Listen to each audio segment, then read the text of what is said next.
versículo 6 en adelante. 3:6. Y leemos el versículo 6 y el versículo 7. Amén.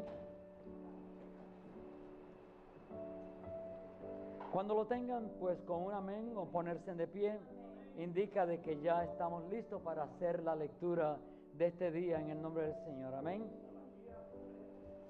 Malaquías 3:6 y 7.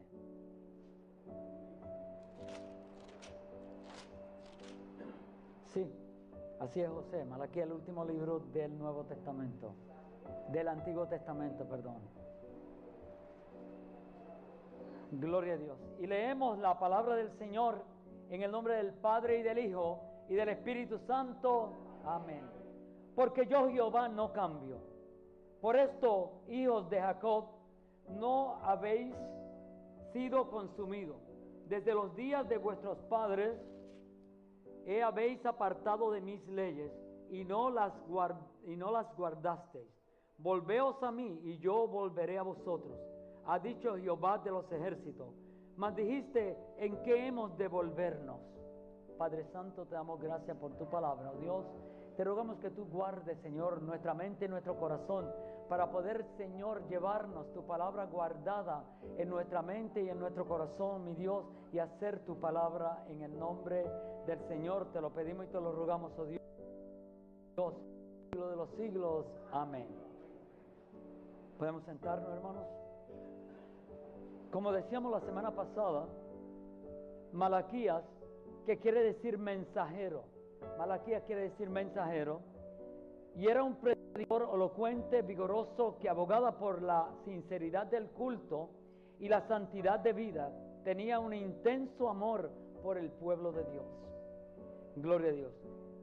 Entre los años 460 y 450 es que se desarrolla esta crisis en Israel. Acuérdese, hermano, que hablaba yo la semana pasada que Israel acababa de salir de un cautiverio y ellos pensaban en las profecías de Ezequiel y Zacarías, donde la profecía de Ezequiel y Zacarías era que venía una gran bendición para el pueblo de Israel.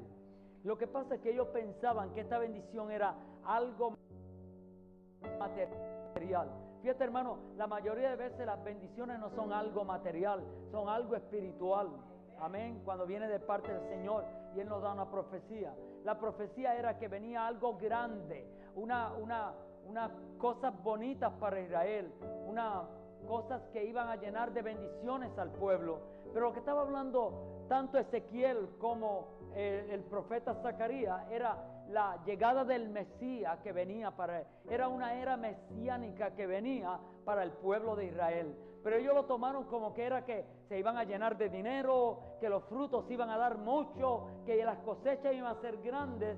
Se olvidaron de que detrás de la profecía del Señor viene cosas espirituales y ellos no la podían ver.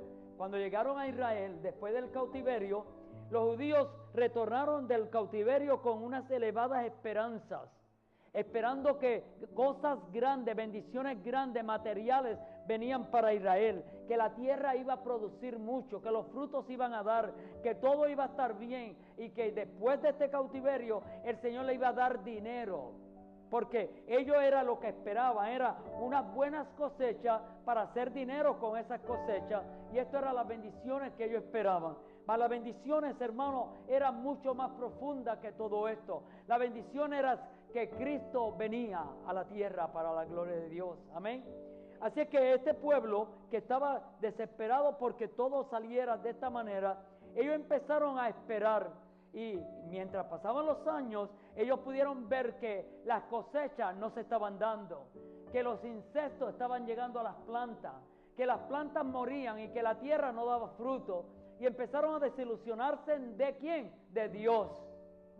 Algo que el pueblo de Dios, nosotros la iglesia, debemos siempre tener pendiente, hermano. Desilusiónate de tus amigos, de tu familia, de los hermanos de la iglesia, pero nunca nos desilusionemos del Señor, porque en el Señor hay esperanza todo el tiempo para la gloria de Dios. Y este pueblo se desilusionó del Señor. Gloria a Dios. La idea central es que Dios les dijo a ellos, y cuando se dirigió a ellos con un mensaje dulce, dice, porque yo os he amado.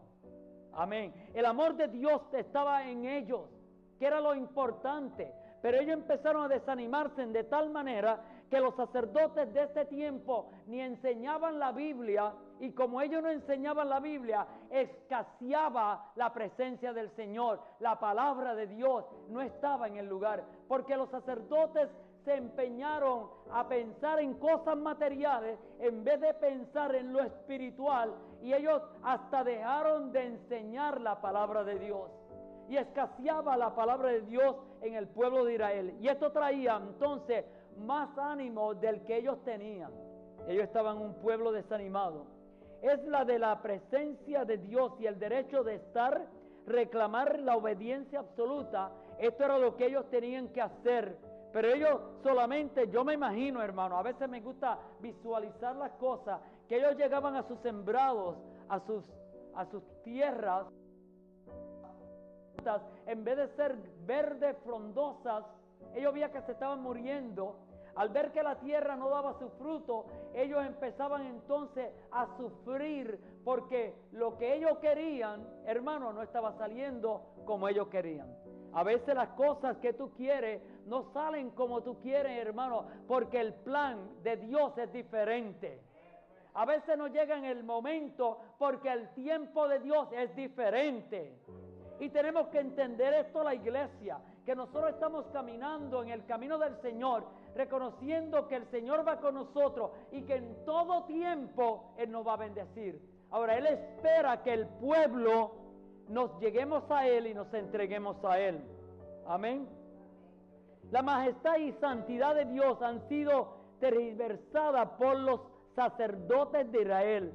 Pensar en Dios como Padre, en honrarle como nuestro Creador y Redentor y sostenedor.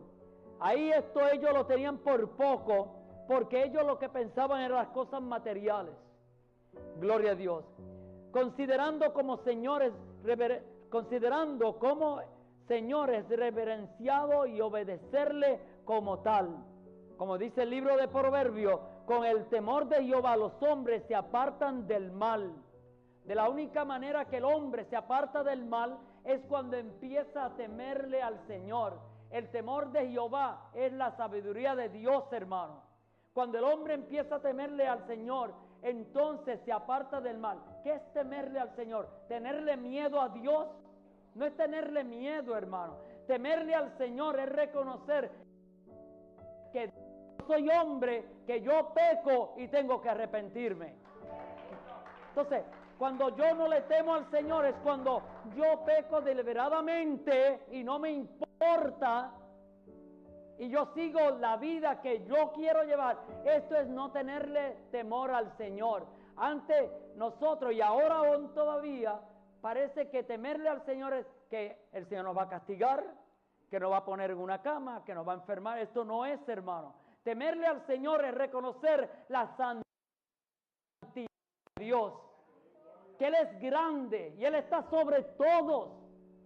A veces cristianos. Una vez una hermana llamó hace tiempo a mi hermana y le dice que si ella no obedecía al Señor, la hija de ella iba a caer con un ataque de asma, la iban a poner en el hospital. Este es el Señor hablando.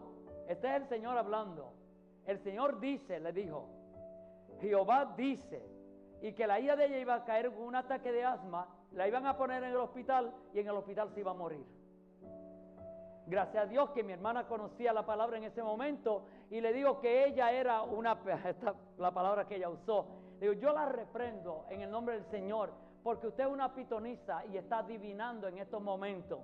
Y las cosas de Dios, las profecías de Dios no son adivinar, es hablar de parte de Dios. Y cuando Dios habla, Dios no habla desgracia, Dios habla bendiciones para la gloria de su nombre. Cuando viene una profecía que no te trae paz, que no te trae una esperanza y no te enseña algo, entonces quiere decir que esa profecía no viene de Dios. Porque cuando viene una profecía de Dios, aunque sea fuerte, viene con esperanza y viene con enseñándote y animándote en los caminos del Señor.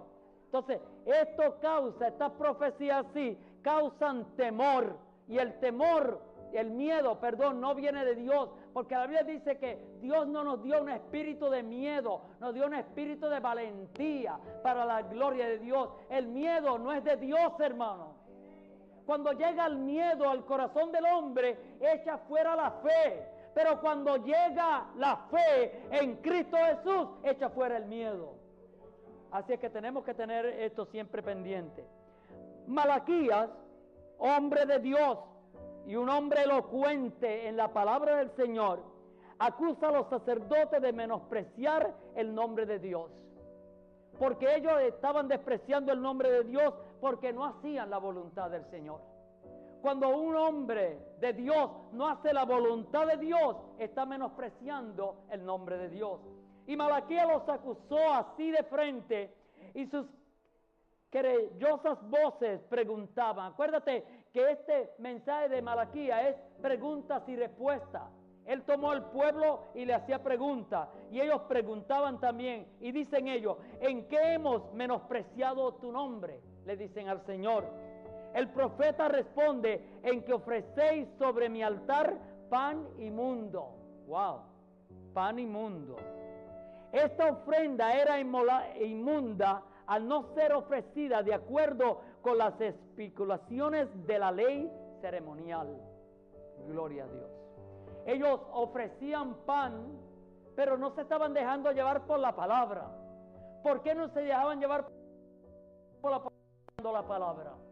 Y ellos ofrecían, los sacerdotes de ese tiempo, ofrecían un pan, pero cuando tú ofreces pan en el altar y no lo haces para la gloria del Señor, ya que todo lo que hacemos tiene que ser para la gloria y honra del Señor, entonces se torna un pan inmundo, que no lo recibe el Señor.